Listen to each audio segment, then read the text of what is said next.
Everybody's got opinions. We want to know what's yours. This is Everybody's Got Opinions with Keith D. Williams, former Wayne County Commissioner and political consultant Skip Mungo. We're going to take what you say and put the whole world on blast. Don't go away.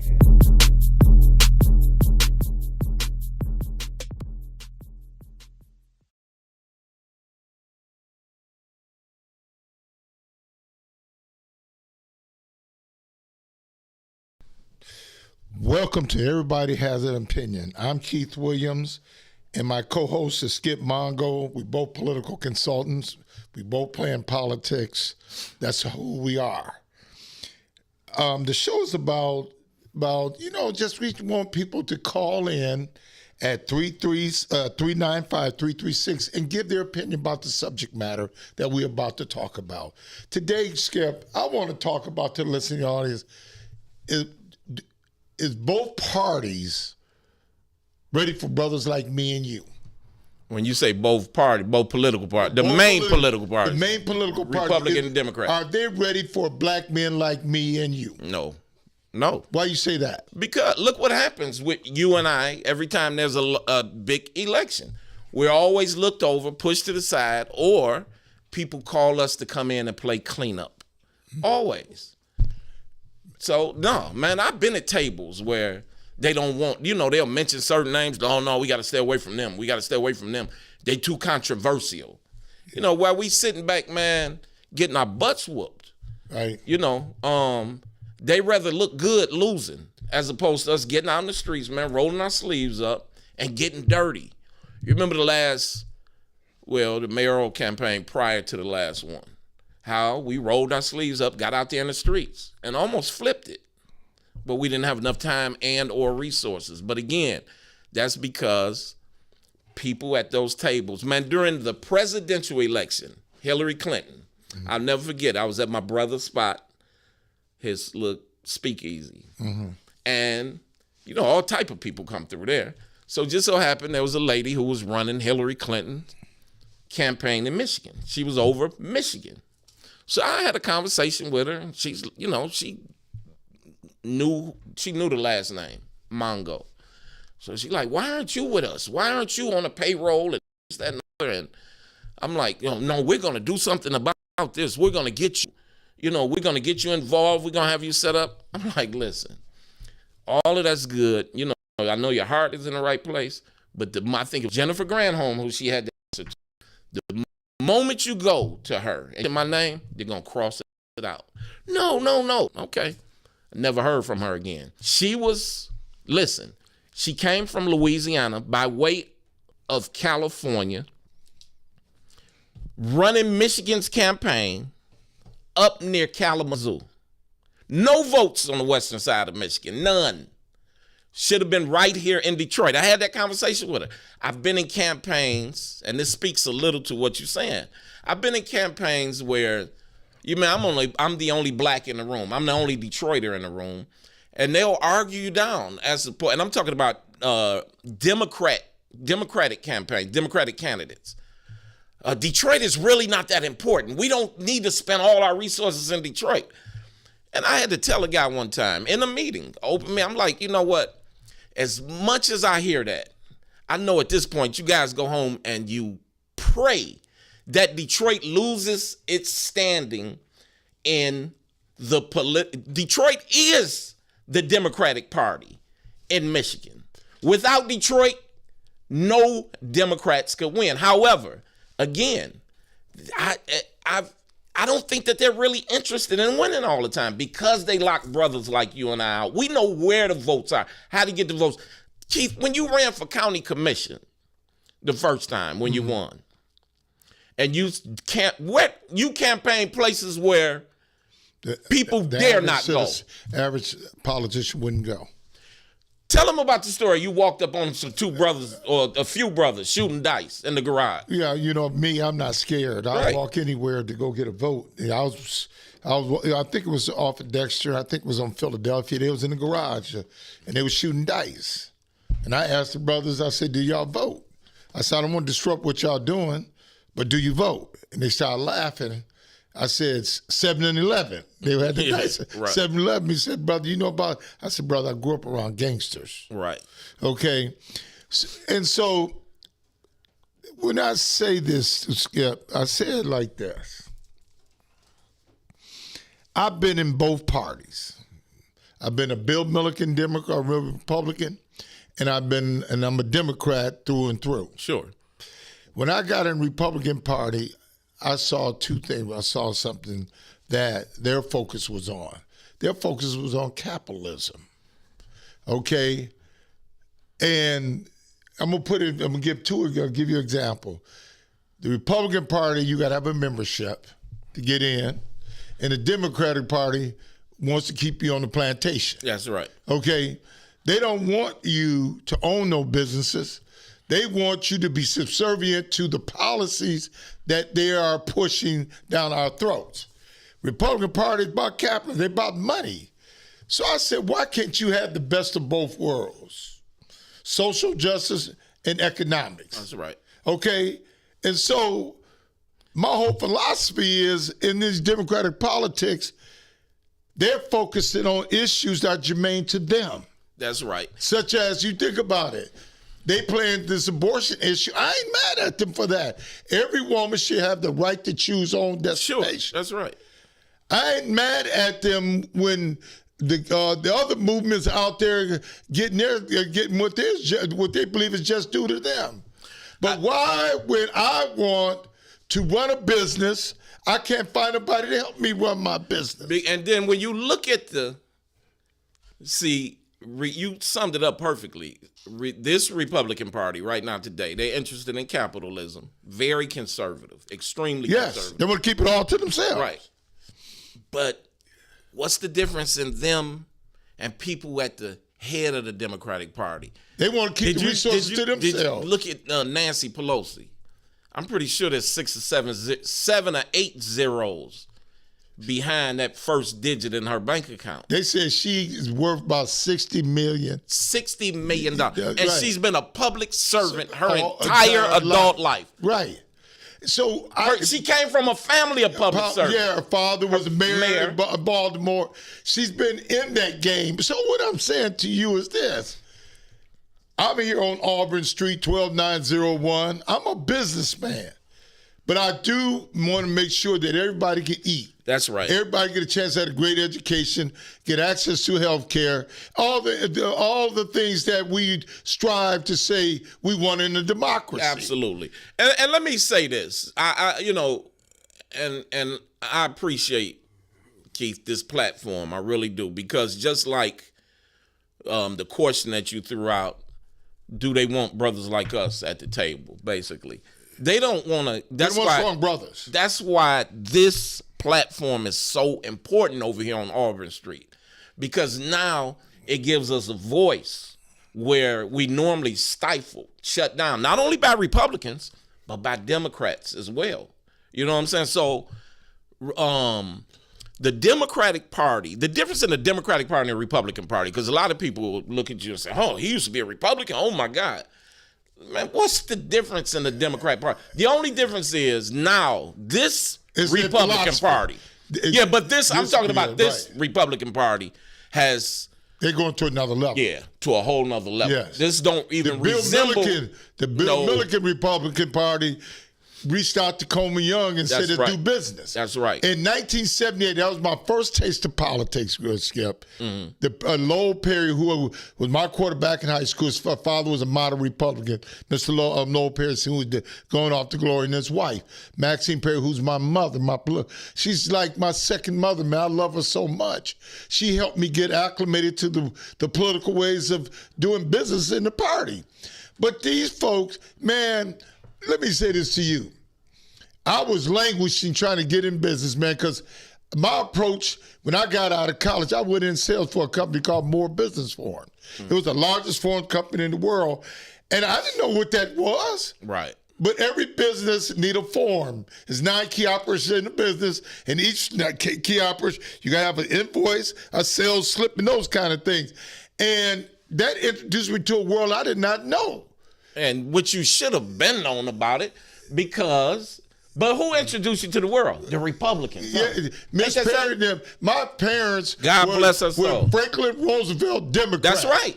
They were. Most black people were Franklin Delano Roosevelt Democrats. The ones who weren't became Lyndon Johnson Democrats. See, really... The federal freeway system came through Eisenhower. Eisenhower integrated the armed forces. Truman integrated the armed forces. Whatever, okay. Yeah. But what I'm saying to you is this, that, I ain't mad at what Franklin Roosevelt done. He gave us some important stuff, Social Security, welfare, labor laws. To kick us back, mind you, give him a history lesson. Franklin Roosevelt came right in the middle of the Great Depression. Yeah. Yes, Depression. But the policies that they espoused were not for black folks, but it was for the general public. That's right. It was never for us. But they couldn't get around us until they found out our vote was needed. That's right. Up until 1958, black folks were Republicans. That's right. There was That's right. Eisenhower. But again, listeners, this Republican Party doesn't even resemble that Republican Party. This would happen. The Republican Party changed when the Dixiecrats and the Democrats moved to the Republican Party. There you go. That's how they brought that racist stuff to the Republican Party. Republican Party's always been about commerce. Yeah, both parties got racist folks in it. Tell me about Southern it. Democrats still, some Democrats still play conservative politics. But my thing is this: black politics to me is about taking care of black people. That's right. It's about And it's needed because black people are always forgotten about after the election. Yes. Like we talked about Malcolm X's, the ballot of the bullet. yes. Man, one of the greatest civic lessons in history. Seriously, I urge everyone to listen to the ballot of the bullet. And it talks about exactly what you're talking about. Skip, I know for a fact, it ain't what I know, it's what I've been through. When I was in the Republican Party, I met a guy named Tom Dupree. Tom Dupree was a part of he was chairman of the Ottawa County Republicans. Okay, when Bill Lucas ran for governor, that was the only county that voted for Bill Lucas. Really? Yes, his name was Tom Dupree. So we got to know each other. He got me acclimated to the Republican ways. I've been to Republican conventions. And I've been to a Republican convention. So this is how I got involved. They introduced me to Bill Schuette. Me and Bill Schuette became friends. Uh-huh. Okay, we have a call on the line, but this is the deal, man. So when I wanted to go in business, you know what Tom Dupree said? If you move to Muskegon, we'll get you in business. Okay? So we got a call on the line. Did you move? Oh, you Okay. lost them. So this is what happened. Who was that called then? Ken Scott. Oh, Ken okay. Scott. My man. He's out there just selling that real estate. But let me say this to you. I went up there, they asked me to move, and I moved up there. This is what happened. How I got up there. Tom Dupree had a meeting with the bank. With the bank, Muskegon Bank. I was sitting where you sitting? I was sitting over here, and the president of the Muskegon Bank was sitting there. So they got to talking. Tom said, I got this African-American young man, very intelligent. You know, he went through the whole spiel. And so the guy asked me, how much money you need? You fresh out of college? No, I was out of college, and I was just trying to find my way. I got you. I understand. I wanted my own printing company because I worked in a major company, and I saw how they was manufacturing and stuff. I said, why can't I do it? So I needed a place. I couldn't get nothing out of Detroit. They ran me out. It was all local politics that didn't want a brother like me who's born and raised on Livernois and Puritan on a street called Homer Street. Now I'm the only child out of 9 to finish high school and finish college. I always been the odd man out. So I went to Muskegon, and the guy said, how much you need? I said, $150,000. I said, you got it. When you gonna move? Not knowing I should have asked for more. But you didn't know. Then when I got up to Muskegon, the white folks hated me and the black folks. Wow. Because I was an outsider. That's small town politics. That's small town Dangerous. politics. Yeah. And I came up there, got something what they couldn't get. Yeah. So what I'm saying to you, I ain't saw a Democrat yet told me, Keith, I'm going to come over here and give you all the resources you need. Well, how much money you need? How much money you need? They told me and asked me, it's in my book, A Black Man's Journey to Success. My book is coming out. I was working. Skip, I didn't have the hookups. I didn't go to the best schools. Right. I didn't go to prep schools when I was young. I went to the school system that made me the man I am today. But Frederick and Lena Williams made me the man. So all I'm saying, Chris, Skip, I have not had a Democrat yet to come over and say, I'm going to help your business. Only one person tried to, was Ernie Lofton. He gave me a contract. I ain't had a contract since. Tell them who Ernie Lofton was. He was vice president for UAW department. But I tell you, one man is trying to help us is Dr. Ivory at Wayne County Community College. That's a bad brother, man. He's connecting education to prosperity. We need to get him on the show. We need to get him on the show. Yeah. So you see what I'm saying? Oh, no, I absolutely see So what you're that's why I say, Skip, does the Republican, the Democratic Party want brothers like us? I ain't into that social movement. I'm in the economic movement. Yeah, so what's your thoughts? Now, brother? I'm going to tell you, there was one Democrat, and we need to go and take a page out of his book. We probably need to start a third party here and call it the Coleman Young Democrats. Yes. Coleman Young certainly believed in Yes. economic prosperity. Yes. You know, he got a few family members of mine. Yes. A lot of money. You know what I'm Yes. saying? But however, let me say this. Coleman Young would do wrong for you, meaning this. He'll cut a few lines for you. But once you at the front of the line and you're about to get what it is that you came there for, or he sit you down and tell you, now I've done wrong by you, but you better do right by my wrong. You don't go out here and embarrass me. Do the work. You know, and again, that's nothing special or anything. That's what, you know, it's like, don't embarrass me. I'm giving you a shot, and don't make it bad for yourself in the future, which a lot of people do. So, but after Coleman Young, what happened, man? Who became the de facto leader of the Democratic Party in Michigan? We had another mayor that followed Coleman Young. Dennis Archer, he was way out. He was from in intelligentsia. He was in from the black bourgeoisie. Yes, and he catered to that. And then Kwame came in. I thought it was going to be a prosperous moment. He did his deal, and he got some issues. And you know, and it is what it is. I'm not going to try to relive that. Right. But from that point on, I thought Dave Bing was the businessman, and that turned out to be a disaster. Dave Bing was him and that council. They were nothing but 10 financial managers, man. Yes. When he got to office, everything. Look at the things. Let's visit this for a second. What are the entities that the city of Detroit lost under the Bing administration? Detroit, the city of Detroit, we went bankrupt under that. We lost the zoo. Zoo. Cobo Hall. Yes, we lost everything. We went bankrupt. Belle Isle. Yes. Yeah. And don't tell me what we did or didn't do when we had it. Because when we had it, we took care of it. Right out to Belle Isle now. Tell me the difference in Belle Isle now than it was 20 years ago. There's no difference. No, it's not. And they don't even, it's a state park. They don't even stop you at the front. You can just ride on the island like you normally can. Only difference is the people who are policing the island. As I said in my earlier show, we're being occupied. This is number occupation. Yeah. We're being occupied for the greater powers who are ruling this situation. But let's get back to this. I'm a capitalist Democrat. Okay, I believe in ownership. You get ownership, you get wealth through home ownership and ownership. That's right. They don't talk about that. They talk about $15 an hour. Yeah. They talk about all the stuff that don't put no wealth in your pocket. All the stuff will keep you broke. Okay?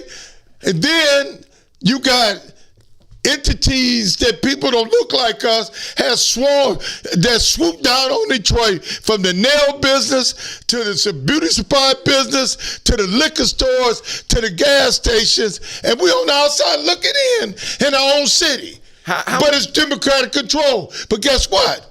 The person in leadership is making sure everybody else get tore up but us. Yeah. It's a hell of a thing, man. It's a hell of a thing. And when we talk about us, we talking about citizens who stayed in the city of Detroit when everything else left. Everything. And again, I hear people parrot what people say, around, well, when y'all had it, man, but they done had it for 100 years. 200, since 1701. And drove it in the ground. Yeah. I heard Coleman Young say, listen, man, the only reason I became mayor because nobody else really wanted it. Man, they were running out of the city of Detroit. Remember, it was a saying, well, the last person who leaves Detroit, turn off the light. Yeah. But guess what? You think about it. During the Black Bottom days and 3, man, we never owned any buildings. We didn't own nothing. We was living in squalid conditions, but we made it work. We made it work. Black folks are always making something work. Man, that when they did 375, that was the biggest transfer in wealth in the history of the state of Michigan. Then you come up to the riots. They was in on the skullduggery on the riots. They let us tear it down. They got the insurance and fled to Oak Park and Southfield. Okay? Then after that, you got the school takeover. Skip, they took over $1 billion, $2 billion operation. Took it over. Depleted the funds and gave it back. The funds. It happened on the Democratic watch, and it happened on the Republican watch. That's right. It happened on the John Engler, then Jennifer Granholm. That's right. But they're all sitting on in nice, lavish houses. Jennifer still is as Secretary of Energy, and she played us. Still sucking from the public trough. Yeah. But guess what? We get kibbles and bits. Yep, I would love to see her net worth. Yes, Skip. We keep getting kibbles and bits. And they always say this is the most important election of our lifetime. Yeah. Okay, but black folk, y'all just get in line. We're going to give y'all a few dollars. But by the way, all the wealth is going to them. And when Hillary lost, the Democratic Party pointed fingers at black women. They say black women let us down. Black women didn't come out to vote. Black women didn't push Hillary over. Not white women, not white men, but black women. Yes. So again, like you said, every 4 years, this is the most important election of our lifetime. Yeah, we got to get out to vote. No, right. Man, please. Man, the wealth is being distributed, and we sitting down there. Look what they did. Man, the skullduggery, man. We got check cashing places in our hood. We got rent-to-own in our hood. We got gas stations selling bad meat, and stores selling bad meat in our hood, and we sit up here, and then you go downtown. It's like you in a different world. A different world. But guess what? We got to stop complaining. Yeah. You know, I posted this today, Skip. That's what I posted today.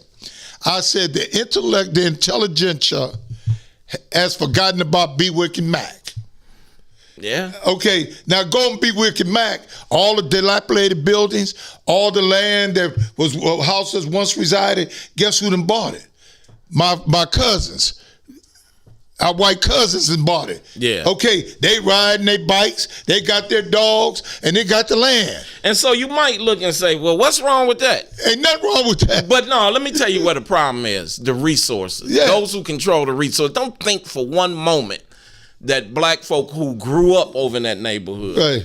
who had homes over in that neighborhood, Right. do you really think over the years there's not at least one person who went to a bank and said, listen, this is my vision for this neighborhood. Yes. And they turned them around. Yes. Fast forward years later, Right. somebody come in from outside of the city of Detroit and say, hey, you know what? I want to move in the city and this is my vision. And they write them a blank check. They do like the guy told you up in Muskegon. What you want? He told me, he flat out, What you he need. said, Keith, what you need? Skip, I was so perplexed. I didn't know how to answer. I said, I need it just came out my mouth. Right. I need 150,000. If he's gonna give me 150,000, I should ask for $1 million. Yeah, he would have found a way to get it He'll find a way to get it to me. That's right. Because I got validation from an old white Dutchman, Yeah. Tom Dupree, who's Yeah. going home to glory. I don't have